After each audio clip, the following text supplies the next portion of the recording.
This movie really is like a hammer to the head, isn't it? Like, for real. Hi, everyone. It's me. Excuse me.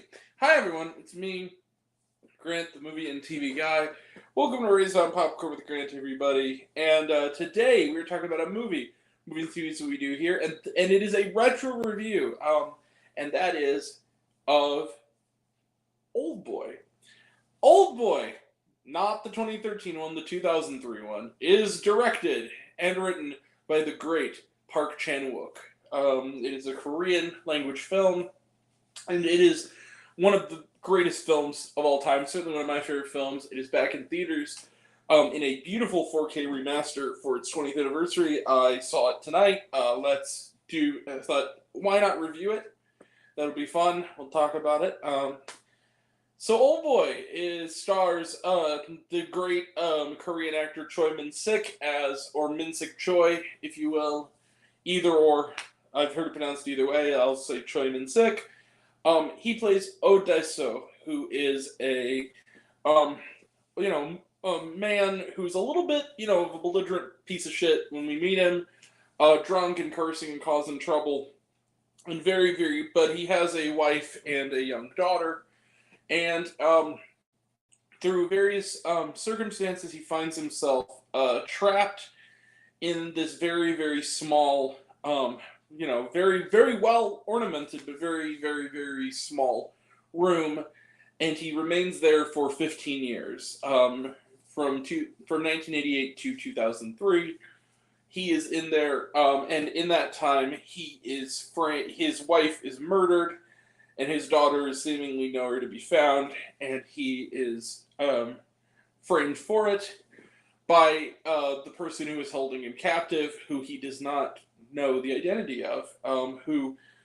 But here's the thing: why is Oh Dae-so in this room? What is the purpose of it?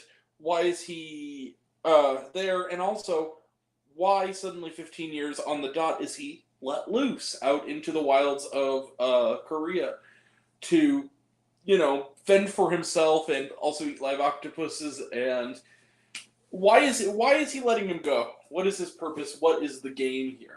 There will be a lot of long one-er shots in hallways, action sequence fight scenes with hammers.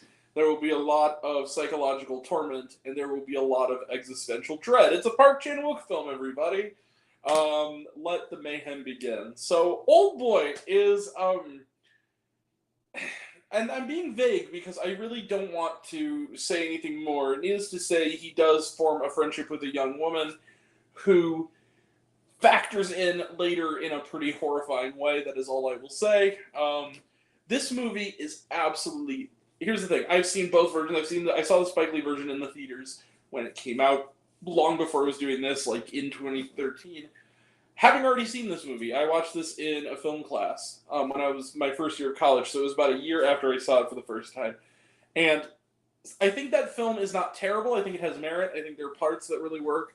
You could tell it was, Spike Lee. It was taken a bit away from Spike Lee. Like, it's one of the few films that didn't have Spike Lee join on there.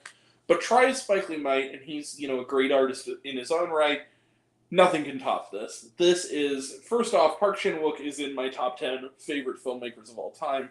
Last year, his latest film, Decision to Leave, made my top, 10 of 2022. It was my number 5, I believe. And this guy just knows how to make a riveting movie. He's the kind of director who, without fail, digs his nails into the back of your skull and just holds you for 2 hours plus. Just keeps you locked in to what's going on. This is a fantastic film. It's disturbing. It's frightening. It's exciting. It's disturbing. It's fucked up. It's kind of tender and sad and weirdly thoughtful, and even in a weird way romantic until you know what you end up knowing later on, and then it's a little less romantic. This movie is just fantastic, and I think a lot of the key to that is, first off, again, Park Chan-wook's insane filmmaking, and just insanely visual style and storytelling prowess.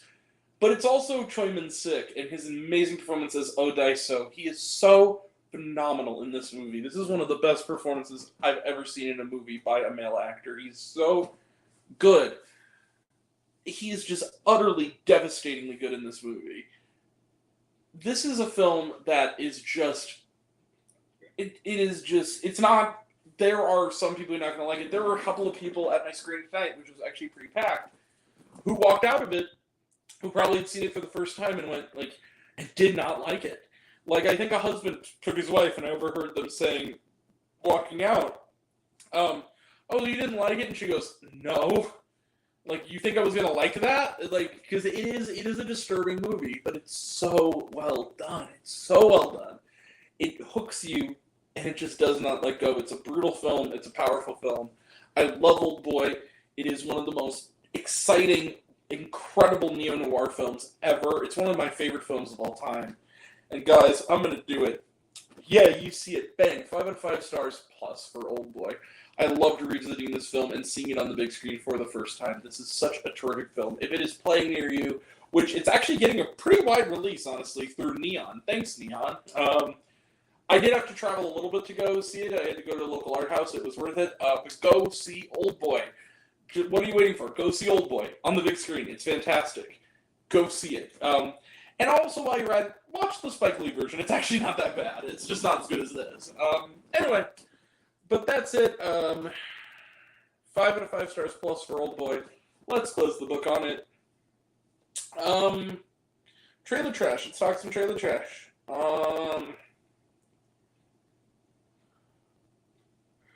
It Lives Inside, talked about it, looks good. Eileen, this is kind of interesting. This is a film with Thomasin McKenzie and Anne Hathaway. It's like an LGBTQ thriller. It looks really interesting. It's hard to kind of tell what it was exactly about, but it looked really, really good. Between Two Worlds, this is a French film starring Juliette Binoche. This looks really, really moving.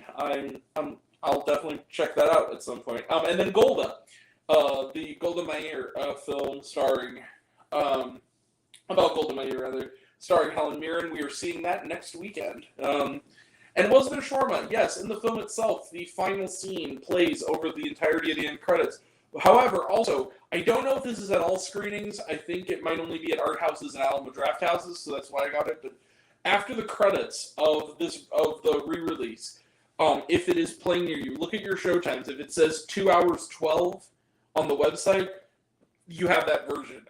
After the credits, there is a really terrific extended interview with Park Chan-wook after the credits of Oldboy in this version.